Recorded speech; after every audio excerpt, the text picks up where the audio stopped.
Buenas noches, mi nombre es Arum Josué Leal Esper, soy docente del área de Humanidades y Lengua Castellana, soy magíster en Gestión de la Tecnología Educativa, vivo actualmente en la ciudad de Cúcuta, departamento del norte de Santander, Colombia.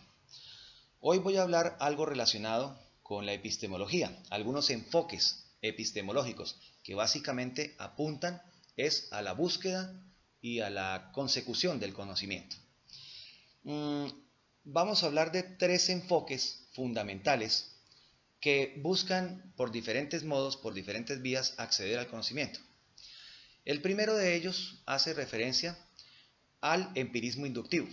El empirismo inductivo como tal basa sus estudios en el hecho de conocer la realidad, pero desde una perspectiva objetiva.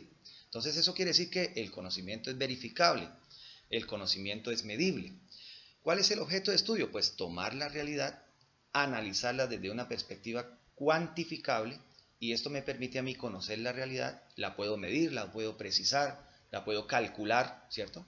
Y también es posible hablar de una realidad que básicamente se mide a través de la repetición, de la frecuencia, como el fenómeno se repite, como sucede, y esto es lo que me permite a mí como investigador poder estudiarlo, poder analizarlo.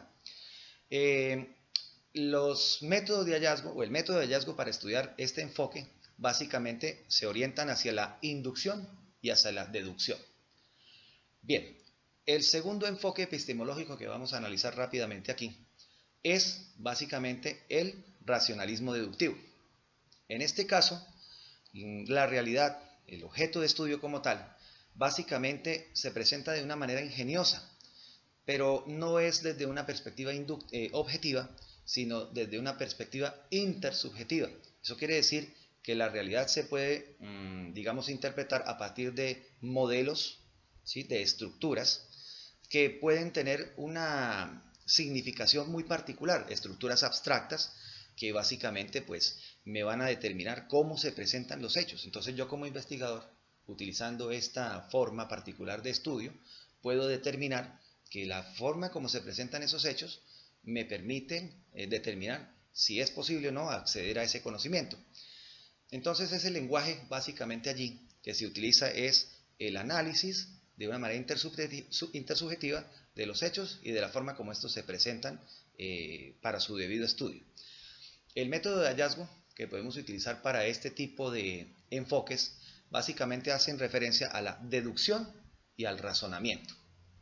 Bien, y un tercer enfoque que también vamos a analizar hace referencia al introspectivismo vivencial.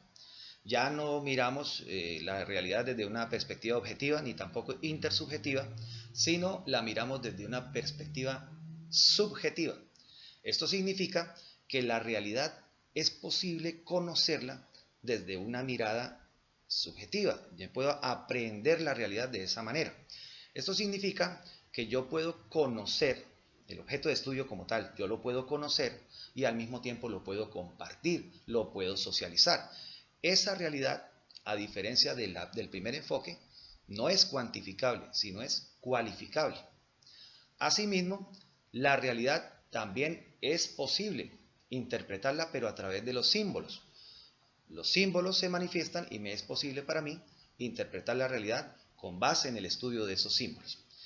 Y básicamente el método de hallazgo de este enfoque apunta hacia la vivencia, o sea, los hechos vividos como tal, y la introspección, la forma como que yo como científico abordo esa realidad.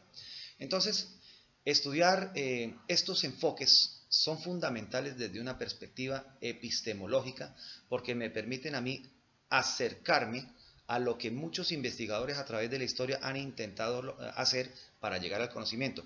Unos lo han hecho a través del mundo de las ideas y otros lo han hecho a través del mundo de la razón, que son formas fundamentales que nos permiten a nosotros percibir la realidad y que nos permiten orientarnos como futuros investigadores que vamos a hacer en aras de buscar nuevas formas de acceder al conocimiento. Y considero que es fundamental, que es particular entender esos nuevos enfoques, su lenguaje, su objeto de estudio, su estructura y la manera como estos afectan la realidad de ese investigador que va precisamente a realizar esos estudios.